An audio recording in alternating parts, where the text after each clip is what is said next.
بسم اللہ الرحمن الرحیم۔ السلام علیکم۔ دیسی اردو ٹی وی کے ساتھ میں ہوں شمالہ چودھری۔ نظر ڈالتے ہیں اب تک کی اہم خبروں پر۔ ٹرمپ نے یورپی مصنوعات پر 50% ٹیرف کا اعلان کر دیا۔ آئی فونز پر 25% لیوی لگانے کی دھمکی دی۔ جج نے ٹرمپ انتظامیہ کے ہارورڈ کے غیر ملکی طلبہ کو داخلہ دینے کے اختیار ختم کرنے کے اقدام کو روک دیا۔ اقوام متحدہ کے سربراہ کا کہنا ہے کہ اسرائیل نے غزہ کے لیے امداد کا محض چائے کا چمچ بھرا ہے۔ اقوام متحدہ نے امریکہ کی حمایت یافتہ غزہ امدادی فاؤنڈیشن کے ساتھ کام کرنے سے انکار کر دیا۔ روس اور یوکرین کے درمیان بڑے قیدی تبادلے کا آغاز، 390 قیدی رہا۔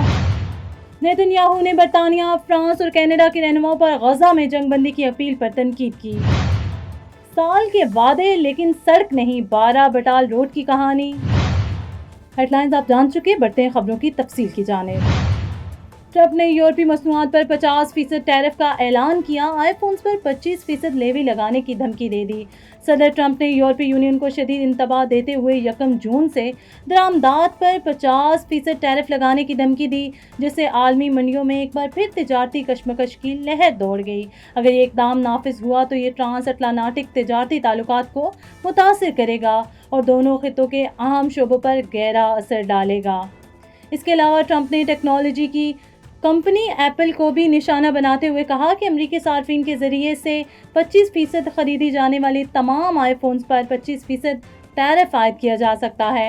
ان کا کہنا تھا کہ یہ اقدام مقامی مینوفیکچرنگ کو فروغ دینے اور غیر ملکی پیداوار پر انحصار کم کرنے کے لیے ہے۔ بین الاقوامی سرمایہ کاروں اور صنعتی رہنماؤں میں تشویش پائی جاتی ہے، جنہیں خدشہ ہے کہ یہ اقدام معاشی عدم استحکام کو جنم دے گا۔ یورپی اہلکاروں نے ابھی تک باقاعدہ جواب نہیں دیا، لیکن اگر ٹیرف نافذ ہوئے تو جوابی کارروائی پر غور کیا جائے گا۔ جج نے ٹرمپ انتظامیہ کے ہارورڈ کے غیر ملکی طلبہ کو داخلہ دینے کے اختیار ختم کرنے کے اقدام کو روک دیا۔ ایک وفاقی جج نے ٹرمپ انتظامیہ کے ہارورڈ یونیورسٹی کے غیر ملکی طلبہ کو داخلہ دینے کے اختیار ختم کرنے کی کوشش کو عارضی طور پر روک دیا، جس سے ہزاروں بین الاقوامی طلبہ کو وقتی سکون ملا۔ یہ فیصلہ ایسے وقت میں کیا گیا جب امیگریشن پابندیوں کے باعث بہت سے طلبہ کو ملک چھوڑنے یا منتقل ہونے کا خطرہ تھا۔ عدالت کے اس عارضی فیصلے سے ہارورڈ اور دیگر اداروں کو قانونی جنگ جاری رکھتے ہوئے غیر ملکی طلبہ کو داخلہ دینے کی اجازت مل گئی۔ یہ حکم تعلیمی اداروں اور بین الاقوامی طلبہ کے لیے ایک اہم اگرچہ عارضی کامیابی سمجھی جا رہی ہے، جن میں سے بہت سے اپنے قانونی حیثیت اور تعلیمی مستقبل کو لے کر غیر یقینی کا شکار دکھائی دیتے ہیں۔ اقوام متحدہ کے سربراہ کا کہنا ہے کہ اسرائیل نے غزہ کے لیے امداد کا محض چائے کا چمچ بھرا ہے۔ اقوام متحدہ کے سیکریٹری جنرل انتونیو گوتریس نے اسرائیل پر غزہ میں انسانی امداد کو شدید محدود کرنے پر سخت تنقید کی۔ ان کا کہنا تھا کہ اسرائیلی حکومت نے ضرورت کے سمندر کے مقابلے میں صرف چائے کا چمچ بھرا ہے اور امداد کی اجازت دی ہے۔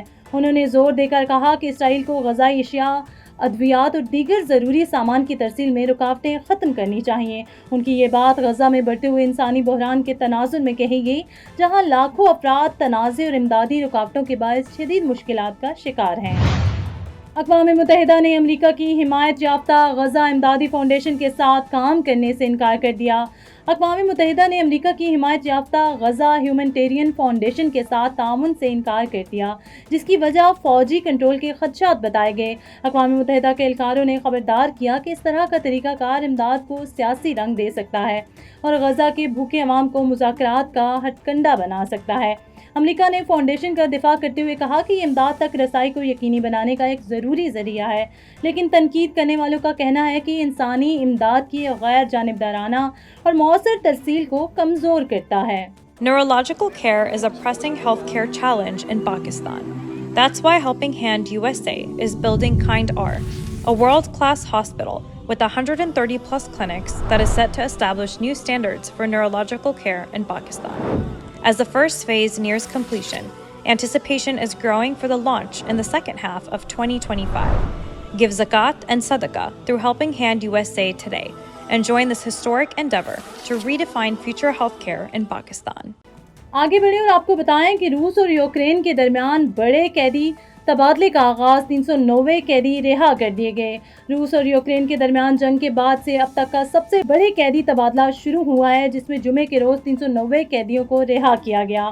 تبادلے کا اعلان استنبول میں ہونے والی حالیہ بات چیت کے بعد کیا گیا، جہاں دونوں ممالک 1000 قیدیوں کی رہائی پر متفق ہوئے تھے۔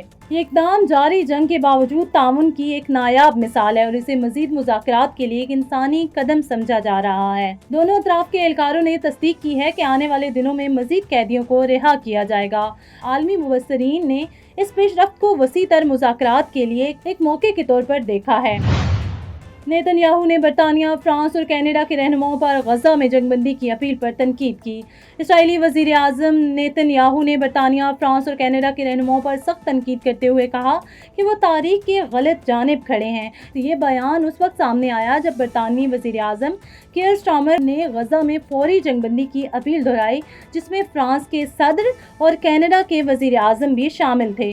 نیتن یاہو نے اسرائیلی فوجی کارروائیوں کا دفاع کرتے ہوئے بین الاقوامی دباؤ کو مسترد کر دیا اور مغربی اتحادیوں پر الزام لگایا کہ وہ اسرائیل کے خود دفاع کے حق کی حمایت نہیں کر رہے۔ یہ تیز رد عمل عالمی سطح پر غزہ کے انسانی بحران پر بڑھتی ہوئی مذمتیں اور سفارتی کشیدگی کو ظاہر کرتا ہے۔ بیورو چیف شاہین شاہ کی ایک تحقیقاتی رپورٹ میں ضلع خیبر اور پشاور کے ہزاروں باشندوں کے لیے اہم 12 بٹال روڈ کے 12 سالہ تعطل کی وجوہات کو اجاگر کیا گیا۔ بار بار کے سیاسی وعدوں اور کئی بڑے افتتاحی تقریبات کے باوجود اس سڑک کا 1 کلومیٹر بھی صحیح طریقے سے تعمیر نہیں ہو سکا۔ یہ سڑک جو ترقی کا ایک اہم شاہراہ ہونا تھی، اب بھی ایک ویران اور نظر انداز شدہ راستہ ہے۔